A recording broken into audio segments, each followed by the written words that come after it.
अंतरराष्ट्रीय युवा विद्वान, जैन दर्शन में यूनिवर्सिटी टॉप व गोल्ड मेडलिस्ट, जैन सिद्धांत एवं न्याय विषयों को सरलता से समझाने वाले, यूएसए, इंग्लैंड, ऑस्ट्रेलिया आदि अनेक देशों में जैन धर्म की महती प्रभावना करने वाले, पंडित टोडरमल पुरस्कार, युवा विद्वत रत्न आदि अनेक पुरस्कारों से सम्मानित मूर्धन्य विद्वान डॉक्टर संजीव कुमार गोधा जयपुर द्वारा जानिए धर्म का मर्म।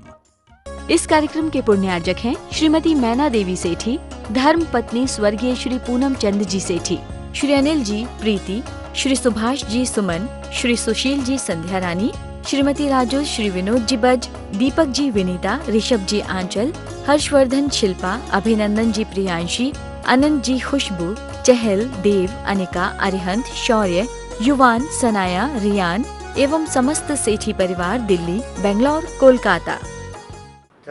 जयति परम ज्योति समम समस्तैरनंत पर्यायै दर्पण तल इव सकला प्रतिफलति पदार्थ मालिका यत्र परमागमस्य जीवं निषिद्ध जात्यन्ध सिन्दुर्विधानम् सकल नय विलसितानां विरोध मथनं नमाम्यनेकान्तम् विरोध मथनं नमाम्यनेकान्तम्।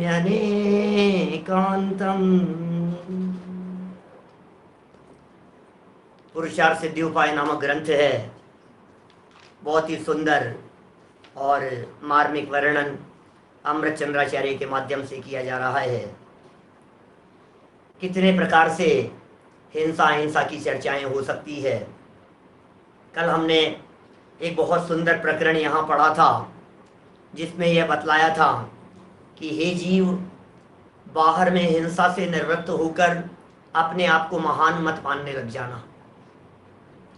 दूसरी यह बात कही थी कि बाहर में हिंसा करते हुए भी उससे विरक्त होने का प्रयास करना, माने अंतर में भी पवित्रता की भावना भाना और बाहर में भी पवित्र होने की भावना भाना। अंतर और बाह्य दोनों से जब पवित्रता होती है, दोनों प्रकार से जब अहिंसा का पालन होता है, तो वह अहिंसा ही सच्ची अहिंसा कहलाती है। अकेले द्रव्य हिंसा से बचना ये सच्ची अहिंसा का पालन नहीं है, और द्रव्य हिंसा से बचकर भाव हिंसा से न बचना या फिर यह सोचना कि हमारे तो भाव शुद्ध हैं इसलिए सब शुद्ध है, तो वे भी गलत फहमी में हैं। इसलिए सदा काल सावधानी ही रखने योग्य है। और वो सावधानी कैसी होनी चाहिए, तो सावधानी के संदर्भ में कह दिया अंतरंग परिणामों की निर्मलता और बाह्य में पवित्र आचरण का होना। दोनों प्रकार से शुद्धता होना आवश्यक ही नहीं, अनिवार्य है, कंपलसरी है। अंदर में प्रमाद रूप न होवे और बाहर में प्रवृत्ति न होवे। तो बाहर में हिंसादिक प्रवृत्ति से निवृत्ति और अंतर में परिणामों की विशुद्धि, ये दोनों प्रकार से जब अहिंसा का पालन होता है तब सच्ची अहिंसा कहलाती है। ये बात यहाँ कह रहे हैं आचार्य देव। ये बात कल हमने 50 नंबर के श्लोक में पढ़ ली थी। आज कुछ एक नया प्रकरण है, अलग हटके प्रकरण है, और यहाँ से प्रारंभ हो रहे हैं द्रव्य हिंसा और भाव हिंसा के सूत्र। सूत्र कह रहे हैं, सूत्र। सूत्र जानते हैं आप क्या होता है? सूत्र जब किसी बड़ी बात को किसी छोटे रूप में कम शब्दों में कह दिया जाए तो उसे कहते हैं सूत्र। बात बहुत बड़ी हो, बातों में बहुत गहराई हो, बातों में गंभीरता बहुत हो, लेकिन शब्द बहुत अल्प कह दिए गए हो। छोटे से शब्द, छोटा सा वाक्य, कम से कम शब्दों में ज्यादा से ज्यादा बात कह देना, यह कहलाता है सूत्र। किताब कोई सूत्र बता दो आप। जैसे गणित के फॉर्मूले होते हैं ना, मैथमेटिक्स के, बस उस तरह के फॉर्मूले हैं इन सूत्रों के माध्यम से बतलाए गए। इन सूत्रों की चर्चा हम यहाँ प्रारंभ कर रहे हैं। 90 नंबर पेज है। 51 नंबर के श्लोक की उत्थानिका है। देखिए 51 नंबर पेज की उत्थानिका है, पुराने पेजों पुस्तक में 59 नंबर पेज है। हमारी नई पुस्तक, ये जो नई वाली पुस्तकें हैं लोगों के घरों में पहुंच भी रही है, इन पुस्तकों में 90 नंबर पेज है। द्रव्य हिंसा और भाव हिंसा की अपेक्षा से भिन्न भिन्न प्रकार के भंग बताते हैं। भिन्न भिन्न प्रकार के भंग, द्रव्य हिंसा, भाव हिंसा। और बात क्या कह रहे हैं? द्रव्य हिंसा और भाव हिंसा के भंग माने अलग अलग तरह से 8 सूत्र बतलाए हैं यहां। ये कह रहे हैं उसके 8 सूत्र कहते हैं। प्रथम सूत्र प्रथम श्लोक में पहला सूत्र बतलाया जा रहा है। क्या है पहले नंबर का सूत्र? वो देखिए आप क्या कह रहे हैं। मूल श्लोक पढ़ता हूं। अविधायापि हिंसा हिंसा फल भाजनम भवत्येक कृत्वाप्यपरो हिंसा हिंसा फल भाजनम न स्यात्। अन्वयार्थ क्या कह रहे हैं? ही माने निश्चय से, एक है, एक जीव, हिंसा अविधाय अपि, हिंसा न करते हुए भी। क्या कह रहे हैं भाई साहब? सूत्र है ये, ध्यान रखना। 8 सूत्र बतलाएंगे। 8 सूत्र यदि जिस व्यक्ति ने याद कर लिए उस व्यक्ति को समझ में आ जाएगा कि आखिर ये हिंसा और अहिंसा का मर्म क्या है। और जब 8 सूत्र याद करने हैं बेटा, क्या कह रहे हैं? क्या क्या सूत्र है? पहले नंबर का सूत्र बतलाया यहां, निश्चय से एक जीव हिंसा न करते हुए भी हिंसा फल भाजनम, हिंसा के फल को भोगने का पात्र है, भवती बनता है। और अपर है दूसरा, हिंसा कृत्वापि, हिंसा करके भी हिंसा फल भाजनम, हिंसा के फल को भोगने का पात्र न स्यात्, नहीं होता। हिंसा करें फल नहीं भोगे, हिंसा नहीं करें और फल मिले। ये क्या सूत्र है? ये हिंसा हिंसा के संदर्भ में, द्रव्य हिंसा भाव हिंसा के संदर्भ में पहला सूत्र अमृत चंद्राचार्य के द्वारा दे दिया गया। भाई साहब उलट पुलट दिखेगा। जगत में किसी दूसरे धर्म दर्शन वालों को बोलो इस तरह की बात तो वो कहेगा पागलों जैसी बातें कर रहे हो यार। हिंसा की है और फल नहीं मिले, और हिंसा नहीं की है और फल मिले। हाँ, यही तो है जिन्नागम का मर्म, यही तो है जैन दर्शन की अद्भुत अहिंसा, यही तो है अहिंसा का मार्मिक व्याख्यान। क्या होती है अहिंसा? मारा मारा मारा, पाप नहीं लगेगा। नहीं मारा एक भी जीव को, क्या, और पाप लग रहा है। कैसे पाप लग रहा है? ये बातें यहां कह रहे हैं। देखिए आप अन्वयार्थ में संस्कृत हटा करके फिर पढ़ता हूं एक बार। शब्द याद हो जाने चाहिए, पंक्तियां याद हो जानी चाहिए। मजा आएगा आपको पंक्तियां देखने पर। और जब इनके मर्म की चर्चा करेंगे अपन, कुछ एग्जाम्पल से चर्चा करेंगे, कुछ उदाहरण आपको देकर के बात करेंगे। देखिए, निश्चय से एक जीव हिंसा न करते हुए भी हिंसा के फल को भोगने का पात्र बनता है। यद्यपि बात हिंसा के संदर्भ में कही जा रही है, आप झूठ में भी लगा लेना, आप चोरी में भी लगा लेना, आप कुशील परिग्रह में भी लगा लेना। अमृत चंद्राचार्य आगे भी चैप्टर देंगे इनके झूठ चोरी कुशील परिग्रह के त्याग के लिए। इस चैप्टर का नाम है अहिंसाणुव्रत, इसलिए अहिंसा की मुख्यता से अमृत चंद्राचार्य कहना चाहते हैं यहाँ अहिंसा की मुख्यता से मैंने बहुत सारा विस्तार कर दिया है। फिर सत्य में जब चर्चा करेंगे ऐसे ही फॉर्मूले लगा लेना। चोरी में जब बात करेंगे, चोरी के निषेध में, ऐसे ही फॉर्मूले लगा लेना। एक व्यक्ति ने मन में हिंसा का भाव किया, मारा नहीं सामने वाले व्यक्ति को, बोलो, मार नहीं पाया सामने वाले व्यक्ति को, तो हिंसा हुई कि नहीं हुई? जिनागम ये कह रहे हैं हिंसा हो गई है, हो चुकी है, उसका फल मिलेगा उसे। लोक ये कहता है इसने किसी को नहीं मारा। ये कैसा अंधा कानून है? जब मार नहीं रहा है तो पाप क्यों लग रहा है? बात समझ में आई क्या कह रहे हैं? यार मैंने जब किसी की हत्या ही नहीं की तो मुझे हत्या करने का पाप क्यों लगेगा? कि तूने हत्या की तो नहीं, लेकिन फल तो परिणामों का लगता है। क्या सौगानी जी साहब? फल तो परिणामों का लगता है भाई, परिणामों का फल लगेगा। जैसे परिणाम होंगे वैसा फल लगेगा। तू बाहर में एक भी जीव को नहीं मार पाया, लेकिन मारने मारने मारने का जो भाव चल रहा है, ये पहला सूत्र है। ये न करते हुए भी हिंसा के फल को भोगने का पात्र बनता है। और दूसरा, हिंसा करके भी, दूसरा जीव हिंसा करके भी हिंसा के फल को भोगने का पात्र नहीं होता।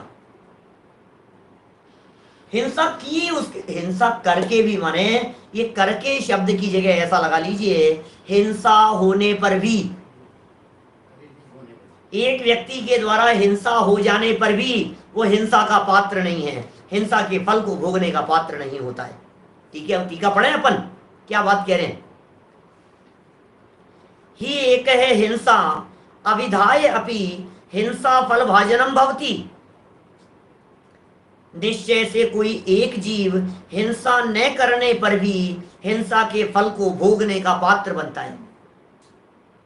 न करते हुए भी, हिंसा न करने पर भी, मारा नहीं है किसी भी जीव को और फल भोगने का पात्र बन गया है। ये कैसा अंधा कानून है? एक अमिताभ बच्चन की मूवी थी, बचपन में देखी थी, अंधा कानून के नाम से सजा भोग ली उसने एक व्यक्ति की हत्या में। कैसा अंधा कानून है ये? मारा ही नहीं और आपने सजा भी दे दी, ऐसा कैसे हो गया? तो क्या जिनागम का कानून भी इतना अंधा कानून है? अंधा नहीं है कानून, तू हिंसा करता रहता है। कैसे हिंसा करता रहता है? और मार और मार और मार, बहुत अच्छा, शाबाश, मजा आ गया। टीवी की स्क्रीन पर बच्चे लोग ऐसे ऐसे देखते हैं, रेसलिंग देखते हैं, वो दम दम दम दम दम चल रहा है, बहुत को कूट रहा है, बहुत को कूट रहा है, ये मजा आ रहा है। और बंदूक लेकर के दौड़ता रहता है वीडियो गेम में, मारता रहता है, भैया पाप बांध रहा है, पाप, पाप की पोटली बांध रहा है अपने माथे पर, तुझे अंदाजा नहीं है क्या? ख्याल में आ रही है बात? माने पाप की पोटली माथे पर बांध रहा है, खामखा में बैठा हुआ मनोरंजन के नाम पर टीवी की स्क्रीन पर सामने देखता देखता पाप बांध रहा है, पाप बांध रहा है, पाप बांध रहा है। हीरो को देख करके कहता है विलेन पिटना चाहिए और पिटना चाहिए और पिटना चाहिए। ये ऐसा ऐसा है हिसाब किताब, क्या कहें बोलो? इसे कहते हैं आर्त ध्यान कर रहा है, रौद्र ध्यान कर रहा है।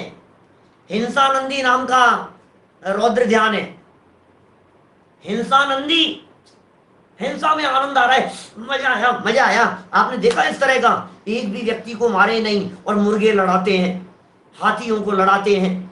ऐसे पहले तो जमाने में बहुत चला करता था, अभी भी होता है ऐसे हमारे पुष्कर वगैरह में और इस तरह के कई बार जब मेले भरते हैं ना इनके, तो उसमें ऊंटों को लड़ाते हैं, उनके युद्ध होते हैं आपस में और भीड़ इकट्ठी होती है, भैंसे लड़ रहे हैं आपस में, दोनों तरफ से भैंसों को छोड़ दिया गया और दोनों भैंस लड़ रहे हैं और चारों तरफ बाउंड्री बना करके पब्लिक ऐसा होता रहता है। क्या कर रहे हो आप?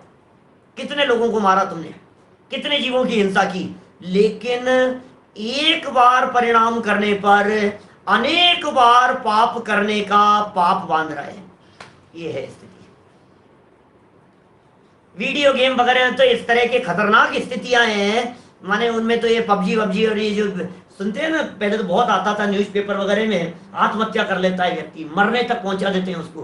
कितने लोगों ने छत से कूद करके आत्महत्या कर ली उस गेम के चक्कर में। दिमाग उसी तरह का हो जाता है उनका। ये सब हिंसा के संदर्भ में कह रहे हैं।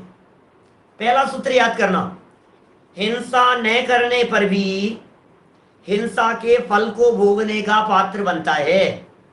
ये हो गई टीका, भावार्थ पढ़ रहा हूं इसका, ध्यान दीजिएगा। किसी जीव ने बाह्य हिंसा तो नहीं की है, क्या क्या लिख रहे हैं? बाहर में हिंसा तो नहीं की है, परंतु प्रमाद भाव रूप से परिणमन किया है। अब क्या होगा? फल तो परिणामों का लगता है, कर्म तो बंध गए आपके, भावों के हिसाब से कर्म बंध गए। अब अंदर में जब कर्म बंध गए हैं तो कह रहे हैं जो कर्म बंधा है वो कर्म फल देगा कि नहीं देगा? उस कर्म का उदय आएगा कि नहीं आएगा? जब उस कर्म का उदय आएगा तब क्या होगा बताओ? जब उस कर्म का उदय आएगा तो फिर फल को भोगना पड़ेगा ना। और कौन भोगेगा? कर्म मेरे बंधा है तो फल भी मुझे ही भोगना पड़ेगा। इसलिए कह रहे हैं यहाँ, इस कारण वह जीव उदय काल में हिंसा के फल को भोगता है। मारा नहीं था, भाव किए थे। तंदुल मच्छ महामच्छी की घटना प्रसंग स्वयंभू रमण समुद्र का भाव पावड़ में लिखा, अष्ट पावड़ में कुंद कुंदाचार्य देव ने। भाव पावड़ में कुंद कुंदाचार्य देव कह रहे हैं कि देखो भाव विशुद्ध हो और भाव अशुद्ध हो। भाव बिगाड़ लिए उसने बैठे बैठे वहां। एक मछली नहीं खा रहा है, एक मछली नहीं खा रहा है, मछली खाने की उसमें योग्यता नहीं है इतनी, और वो पाप बांध रहा है मर के 7वें नरक में चला जाए, ऐसा पाप बांध रहा है। आपको मालूम है, अभी ये आगे अगले वाले श्लोक में और आएगी इस तरह की चर्चाएं। कम पाप हो और ज्यादा फल, ज्यादा पाप हो और कम फल, ये दूसरा सूत्र है। अभी पहले पहला सूत्र पढ़ लेते हैं, फिर उस बात को और समझाऊंगा। अरे इतने उछल रहे हैं प्रसंग मेरे दिमाग में, क्या बताऊं आपको। हिंसा के फल को भोगता है। अब अपर है, दूसरे की बात कर रहे हैं। अपर है हिंसा कृत्वापि हिंसा फल भाजनम न स्यात्। दूसरा कोई जीव हिंसा करके भी हिंसा के फल को भोगने का पात्र नहीं होता। यद्यपि इस तरह की बातें आपको पीछे भी कई बतलाई जा चुकी है। इंटेंशन नहीं था उसका, मारने का भाव नहीं था, फल नहीं मिलता है उसे, बाइज्जत बरी कर दिया जाता है उसे, ऐसा होता है। कानून इस तरह की बात करता है, सजा नहीं मिलेगी इसको, फल नहीं मिलेगा इस व्यक्ति को। समझ में आ रही है बात? क्यों नहीं मिल रहा है हत्या कर देने के बावजूद भी? कि नहीं नहीं उसने जानबूझ करके नहीं की है, डिफेंस में गोली चली थी, बचाव में हो गया था ऐसा। ख्याल में आ गई बात? देखिए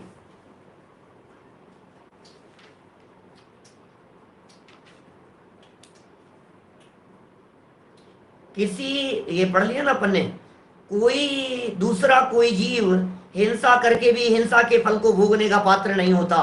किसी जीव ने, नीचे देखिए, किसी जीव ने शरीर संबंध से बाह्य हिंसा तो उत्पन्न की है, शरीर संबंध से हो गई है भाई साहब, बाह्य हिंसा तो उत्पन्न हो गई है।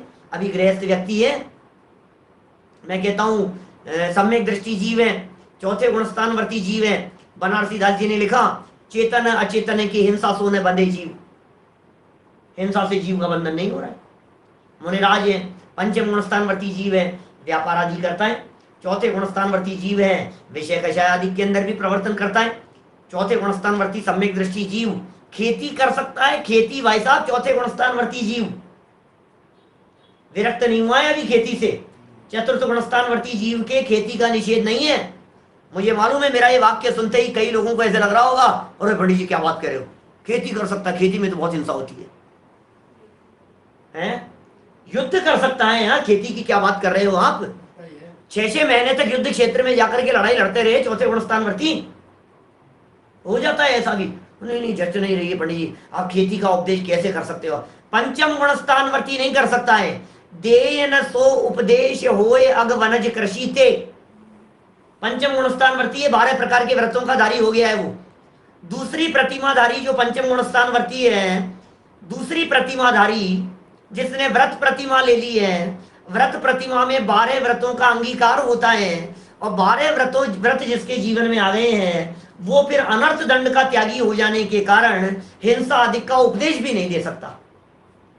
लेकिन बात तो चौथे गुणस्थानवर्ती की कर रहा हूं। आपको यदि हजम नहीं हो रही हो तो स्पष्ट तर्क देता हूं आपको, हमारे ऋषभ देव राजा।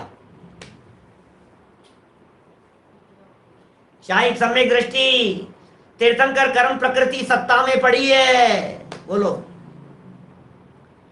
तीर्थंकर कर्म प्रकृति सत्ता में पड़ी है, तीर्थंकर बनने वाले हैं, चतुर्थ गुणस्थानवर्ती हैं, क्षायिक सम्यक दृष्टि है, राजा ऋषभ देव, और उपदेश दे रहे हैं हसी मसी कृषि विद्या शिल्प वाणिज्य व्यापार का उपदेश दे रहे हैं क्या नहीं? बोलो, व्यापार का उपदेश दे रहे हैं, खेती का भी उपदेश दे रहे हैं। हिंसा का पाप कितना लग रहा होगा? नहीं लग रहा है, बात खत्म। हिंसा होते हुए भी नहीं लग रहा है, खेती करे तो भी नहीं लगे। उस भूमिका में जो लगेगा वो अलग तरह के परिणामों से लगेगा, क्योंकि उद्देश्य वहां मारने का नहीं है। डॉक्टर की बात कही थी मैंने, कितने उदाहरण दिए थे आपको? डॉक्टर की बात कही, न्यायाधीश की बात कही, और जल्लाद जो सजा देता है उसकी बात कही, डिफेंस में मारने वाले कोई महिला के द्वारा किसी की हत्या कर दी जाए उसकी बात कही। ये तो लौकिक कानून भी है इस तरह का। सोई बात तो यहाँ कह रहे हैं आचार्य देव। और मुनिराजों के संदर्भ में बात हुई थी पीछे, मुनिराज चल रहे हैं, पैरों के नीचे आकर के जीव मर गया, तो भी हिंसा नहीं लग रही है, उन्हें दोष नहीं लग रहा है। ठीक है ना?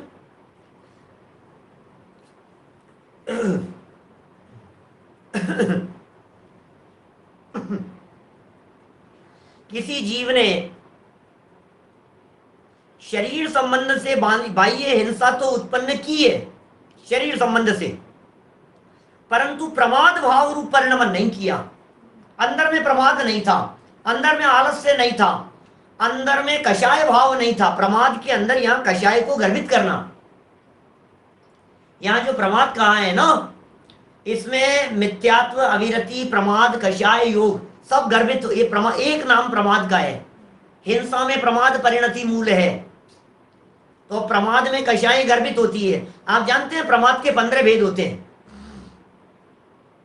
15 प्रकार के भेदों के नाम याद है आपको? बोलो भाई। 5 इंद्रिय विषय, 4 विकथा और 4 कषाय। 5 इंद्रियों के विषय प्रमाद बतला रहा हूं आपको। 15 प्रकार के प्रमाद कौन से होते हैं, नोट डाउन कर सकते हैं नए लोग। 5 प्रकार के इंद्रियों के विषयों में यदि प्रवृत्ति है तो वो प्रमाद है। स्पर्शन, रसना, घ्राण, चक्षु, कर्ण इंद्रियों के भोगों को भोग रहा है, प्रमादी है। 4 विकथा, क्या विकथाओं के अंदर लगा हुआ है, 4 प्रकार की विकथाओं में लगा हुआ है। स्त्री कथा, राज कथा, भोजन कथा, चोर कथा, इन कथाओं में लगा हुआ है, व्यर्थ की कथाओं में। तो बोले ये जो कथाएं हैं ये भी कथा है। टीवी की स्क्रीन के सामने बैठ करके जो आप कथाएं देखते हैं वो सब भी कथा है। न्यूज़पेपर में जो कथाएं पढ़ते हैं सब भी कथा है। इधर उधर लोगों के चक्कर में जो आप इधर उधर की बातें करते हैं सब भी कथाएं हैं। उनकी कन्या के बारे में, उसकी स्त्री के बारे में सब भी कथाएं हैं। तो 5 इंद्रिय विषय, 4 विकथा, 9 हो गए, और 4 कषाय। कषाय भी प्रमाद का ही भेद है। क्रोध, मान, माया, लोभ, कषायों में प्रवर्तन को भी प्रमाद कहते हैं। 13 हो गए। एक है निद्रा, नींद को भी प्रमाद कहते हैं, और एक है स्नेह, प्रणय कहते हैं कि पर के साथ में जो स्नेह है, प्रेम है, उसका नाम भी हिंसा है। तो ख्याल में आ गई बात आपको? 15 प्रकार से प्रमाद जिसके जीवन में छूट गया वो जीव हो गया अप्रमादी, और प्रमाद रूप परिणमन नहीं किया वह जीव हिंसा के फल का भोक्ता नहीं होता। कषाय नहीं, जीव मर गया हो भले ही। अरे देखिए, आप सावधानी पूर्वक, यत्नाचार पूर्वक कपड़े धो रहा है, धोएगा कि नहीं? यत्नाचार और सावधानी पूर्वक समझ लीजिए आप भोजन बना रहा है, बर्तन धुल रहे हैं, यत्नाचार पूर्वक, सावधानी पूर्वक, ध्यान रखते हुए, और फिर भी उसके अंदर जीव आकर के मर गए। मैं कहता हूं किचन में काम कर रहा है, क्या कोई व्यक्ति किचन में काम कर रहा है, अब किचन में काम करते करते किचन में चींटी आ गई बहुत सारी, बोलो शोधन करेगा कि नहीं करेगा उसका? और शोधन करने में हिंसा होगी कि नहीं होगी? एक तो भाव ऐसा हो, अरे यार मरेगी तो मरेगी, मैं क्या करूं, मार देवे उनको। एक तो ऐसा उनको धूप में ले जा देवे, धूप में ले जा करके पटक देवे, मरेगी, निकाल रहा है, कर रहा है, ऐसा कर रहा है, पानी में बहाने की बात कर रहा है, वो तो महापापी है। अब जो प्रमादी नहीं है, अप्रमादी होते हुए प्रवर्तन कर रहा है, फिर जो हिंसा हो रही है, ये कह रहे हैं अतः वह जीव हिंसा के फल का भोक्ता नहीं होता। क्या समझ में आ रही है क्या बात? 90 नंबर पेज पर आगे बढ़ते हैं। द्रव्य हिंसा और भाव हिंसा का दूसरा सूत्र। पहला सूत्र याद हो गया क्या? सूत्र याद करते जाइए, सूत्र याद करते जाइएगा। 8 सूत्र हैं टोटल। सूत्र नंबर 1 क्या है? क्या है सूत्र नंबर 1? हिंसा नहीं करने पर भी हिंसा का फल मिलेगा, और हिंसा करने पर भी हिंसा का फल नहीं मिलेगा। सूत्र नंबर 1, बराबर। अब दूसरा सूत्र कह रहे हैं, एकस्य अल्पा हिंसा ददाति काले फलमनल्पम अन्यस्य महाहिंसा स्वल्प फला भवति परिपाके। वाह, क्या कह रहे, परिपाके। परिपाक मल में का मतलब क्या है? पक जाने पर। परिपाक कहते हैं उदय काल आ जाने पर। परिपाक कहते हैं फल भोगने का समय आ जाने पर। जब फल भोगने का समय आएगा तो क्या कह रहे हैं, एकस्य, एक जीव को तो अल्पा हिंसा, थोड़ी हिंसा, काले, उदय काल में, अनल्पम फलम ददाती, बहुत फल को देती है, और अन्यस्य महाहिंसा, दूसरे को महाहिंसा भी, परिपाके माने उदय काल में, स्वल्प फला, अत्यंत थोड़ा फल देने वाली भवती होती है। क्या कह रहे हैं, इतना सा पाप किया, इतना बड़ा फल मिल गया, क्या कर रहे हो आप? इतनी सी तो गलती थी मेरी और इतनी बड़ी सजा कि हाँ भाई साहब, इतनी बड़ी गलती और इतनी सी सजा, यही तो है चक्कर। क्या ख्याल में आ रही है? लक्ष्मी चंद जी साहब हमारे सीकर वाले कितने सरल बात कह रहे हैं, इतनी हिंसा की महाहिंसा, फल इतना सा मिलेगा। बोलो, उल्टा कर दो इसको,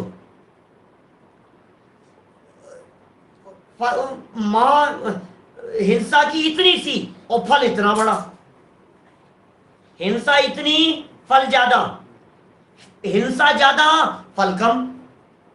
ये बड़ा गजब है ऐसा। बोलो सुनो, क्या ऐसा हो सकता है? कोई राजा एक ककड़ी के चोरी करने वाले को फांसी की सजा सुना देवे, ऐसा संभव है? हो सकता है क्या ऐसा? ऐसा भी कोई होता है क्या भाई साहब? ककड़ी की चोरी करने वाले को, ककड़ी के चोर को कटार, कहावत चलती है ना इस तरह की, ऐसा कैसे संभव है? नहीं नहीं नहीं, इतना बड़ा तो नहीं है ऐसा। कोई क्या क्या चल रहा है, कोई ऊटपटांग बात चल रही है, ऐसा थोड़ी ना होता है। नहीं होगा, ऐसा नहीं होगा, नहीं हो सकता है ऐसा। हो सकता है भाई साहब, एक राजा ने एक ककड़ी के चोरी करने वाले को फांसी की सजा सुना दी, और उस राजा ने एक बहुत बड़ा डाका डाल देने वाले को 3 साल के लिए जेल की सजा सुनाई। आप कहोगे यार अन्याय करता है। बोलो, क्या कहा अर्जुन मैंने? कौन? जिसने बड़ा डाका डाल दिया उस व्यक्ति को तो 3 साल की सजा, चोरी करी, और एक व्यक्ति ने ककड़ी चुराई, उस व्यक्ति को फांसी की सजा। आपको कहेगा अन्याय लगता है, लेकिन हम कहेंगे अन्याय नहीं है, फल तो परिणामों के हिसाब से लगता है। और परिणाम क्या थे भाई साहब? राजा के घर में से जाकर के चोरी करे, राजमहल में जाकर के ककड़ी की चोरी कर करके ले आए, तो पता लगेगा इसको फांसी की सजा सुना दी। सवाल ककड़ी की चोरी का नहीं है, सवाल ये है कि तुम समझते क्या हो नगर वासियों, राजा के यहां भी चोरी कर सकता हूं तो तुम लोग तो क्या लगते हो मेरे सामने? सवाल समझ में आ रहा है बात आपको? बात समझ में आ रही है क्या? सवाल उस चीज का है, पाप उस चीज का लग रहा है। सुनो, मैं पढ़ता हूं यहां क्या कह रहे हैं, सरल अर्थ पढ़ता हूं यहां 90 नंबर पेज का, देखिए। एक जीव को तो थोड़ी हिंसा काल में बहुत फल को देती है, थोड़ी हिंसा उदय काल में, और दूसरे जीव को महान हिंसा भी उदय काल में अत्यंत थोड़ा फल देने वाली होती है। लो विनू भाई क्या कह रहे हैं? कुछ नहीं किया यार, हमारी क्या गलती है? देखो अभी सुनना, ये हिंसा के ऊपर लगाया है, इसको मिथ्यात्व पर लगाओ तो हमारे आत्मार्थियों को तुरंत समझ में आ जाए। कुछ नहीं किया साहब इसने तो कोई गलती नहीं की, और सजा क्या मिल रही है? चल निगोद में। ये क्या हुआ? ये क्या हुआ यार? मैंने किसी की हत्या नहीं, मैंने किसी को मारा नहीं, मैंने कुछ किया नहीं, लेकिन जो तेरा अभिप्राय है कि मैं मार सकता हूं, तेरा ये अभिप्राय तुझे 7वें नरक में पहुंचा देता है, निगोद में पहुंचा देता है। ये अभिप्राय का फल है मिथ्यात्व, मिथ्यात्व का फल, ये मान्यता का फल है। कंसेप्ट समझ में आना चाहिए हमारे को क्या कहना चाह रहे हैं हिंसा के संदर्भ में। और दूसरा व्यक्ति खूब हिंसा कर रहा है, खूब हिंसा कर रहा है, और हिंसा करते हुए भी स्वर्ग में चला जाता है। क्या बात कर रहे हो आप, परिणाम सुधार लिए थे उसने, ऐसा हो जाता है। पढ़ लिया ना अपन ने, अन्वयार्थ पढ़ लिया ना पूरा। टीका देखो, टीका 91 नंबर पेज पर। एकस्य अल्पा हिंसा काले अनल्पम फलम ददाति। किसी एक जीव को थोड़ी ही हिंसा उदय काल में बहुत फल देती है। थोड़ी सी हिंसा, चींटी मर गई और बहुत फल देगी। क्या बात कर रहे हो यार, इतने से में इतना कि तेरी चींटी मारने की प्रवृत्ति, अकेले तूने एक चींटी को नहीं मारा है, तूने हजारों लाखों चींटियों को मारने का पाप बांध लिया है। तेरे मन में चींटी के प्रति द्वेष बुद्धि है। चींटी की जगह मच्छर लगाइए तो आपको बात समझ में आएगी। एक व्यक्ति ने रैकेट रखता है, वो रैकेट, और वो रैकेट रख करके रखता है घर में, और मच्छर दिखे तो उसे मारूंगा मैं। और 10 दिन हो गए उसको वो, और कोई मच्छर नहीं दिखा, और एक मच्छर एक दिन दिखा, उसने एक मच्छर को मारा। उसने एक मच्छर को मारा, और वहां एक मच्छर को मार देने पर उसने ऐसा पाप बांध लिया कि क्यों ज्यादा पाप बांधा, क्योंकि सवाल एक मच्छर का नहीं है, सवाल उसकी प्रवृत्ति का है। वो एक भी मच्छर को बर्दाश्त नहीं करना चाहता, इसका फल है। आपको मालूम है, हमारे अभिनंदन जी भाई साहब एक उदाहरण देते हैं राजा के संदर्भ में। राजा श्रेणिक, यशोधर मुनिराज, उनकी हिंसा की थी क्या? उसने मारा था क्या मुनिराज को? एक मुनिराज मालूम आपको, गले में मरा हुआ सर्प डाला था, और इतना सा एक मुनिराज के, कोई 100, 200, 500, 1000 मुनिराजों के ऊपर कुछ नहीं किया उसने। एक मुनिराज के गले में मरा हुआ सर्प डाला और 7वें नरक की आयु बांध ली, एक मुनिराज के। और एक प्रसंग आता है, राजा वसु अलग मैटर है, एक प्रसंग आता है राजा दंडक का। मालूम है आपको? दंडक राजा, उस दंडक राजा ने क्या किया? अभिनंदन आदि 500 मुनिराजों को घाणी में फेल दिया, दंडक वन में। सुनिए की कथा ध्यान आ रही है। दंडक राजा ने 500 मुनिराजों को घाणी में फेल दिया, और मर करके वो राजा गया 3रे नरक में। मेरा प्रश्न है, ध्यान से सुनना, ये प्रसंग में सुना रहा हूं आपको, प्रसंग में आपको घटना सुना रहा हूं। 500 मुनिराजों की हत्या कर दी, घाणी में फेल दिया, मर करके 3रे नरक में गया, और एक भी मुनिराज को मारा नहीं। और यशोधर मुनिराज के गले में मात्र मरा हुआ, वो भी जिंदा नहीं, सर्प को मार करके गले में डाला, वो व्यक्ति ने 7वें नरक की आयु का बंधन कर लिया। ये एक मुनिराज के ऊपर उपसर्ग करने वाले को 7वें का बंधन, और 500 की हत्या करने वाले को 3रे नरक का बंधन, ये क्या न्याय है बताओ? ये समझा रहे हैं।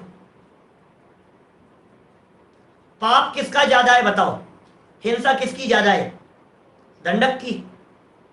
दंडक ने हिंसा ज्यादा की, 500 मुनिराजों को, भावलिंगी संतों को घाणी में फेल दिया उसने, मौत के घाट उतार दिया उनको। एक नहीं बचना चाहिए इनमें से, 500 मुनिराजों में से। पाप तो इसका ज्यादा दिख रहा है, महाहिंसा दिख रही है, फल कम। क्या फल कम लग रहा है? और उसको फल क्यों लग रहा है? एक ही मुनिराज क्या किया ना? नहीं, सुनो, सवाल तो भावों का है भाई साहब। क्या फल क्या लग रहा है? फल इस बात का लग रहा है, यशोधर मुनिराज के गले में डाला ना श्रेणिक राजा, श्रेणिक राजा के मन में दिगंबर मुनिराज मात्र के प्रति द्वेष बुद्धि थी। समझना, दिगंबर मुनिराज मात्र के मन में उसका बस चले तो न केवल पूरे बिहार में जहां का वो राजा था, न केवल उस एरिया में, पूरे दुनिया में एक भी दिगंबर मुनिराज का सद्भाव नहीं रहे। परिणति में तो ये चल रहा था, और कोई मुनिराज दिखते नहीं थे उसको कहीं भी। आज उसे एक मुनिराज दिख गए, जो दिख गए उनके ऊपर उसने कुत्ते छोड़ दिए, फिर बाद में एक गले में मरा हुआ सर्प डाल दिया। ऐसा हुआ ना? परिणति में क्या है? एक भी नहीं रहना चाहिए। और उसकी परिणति में ये नहीं है, उसकी परिणति में तो नगर में जो 500 है ना, इन सबको चला। तो सवाल मुनि मात्र के प्रति द्वेष और एक व्यक्तिगत द्वेष, दोनों में फर्क समझ में आ रहा है? तो व्यक्तिगत द्वेष में तो एक के प्रति विरोध का भाव है, और व्यक्तिगत द्वेष नहीं हो करके उस पूरे समुदाय के प्रति, कम्युनिटी के प्रति, पूरे मुनि समुदाय के प्रति जो द्वेष की बुद्धि है उसका महापाप है, भले एक ही को मारा हो। ये कह रहे हैं सारा खेल भावों का है, सारी की सारी चर्चा भावों के ऊपर निर्भर करती है। दूसरा सूत्र याद हो गया क्या? क्या सूत्र दिया है? पढ़ा नहीं अभी अपन ने। किसी एक जीव को थोड़ी ही हिंसा उदय काल में बहुत फल देती है। इस कार्यक्रम के पुण्यार्जक हैं श्रीमती मैना देवी सेठी, धर्म पत्नी स्वर्गीय श्री पूनम चंद जी सेठी, श्री अनिल जी प्रीति, श्री सुभाष जी सुमन, श्री सुशील जी संध्या रानी, श्रीमती राजू, श्री विनोद जी बज, दीपक जी विनीता, ऋषभ जी आंचल, हर्षवर्धन शिल्पा, अभिनंदन जी प्रियांशी, अनंत जी खुशबू, चहल, देव, अनिका, अरिहंत, शौर्य, युवान, सनाया, रियान एवं समस्त सेठी परिवार दिल्ली, बेंगलोर, कोलकाता।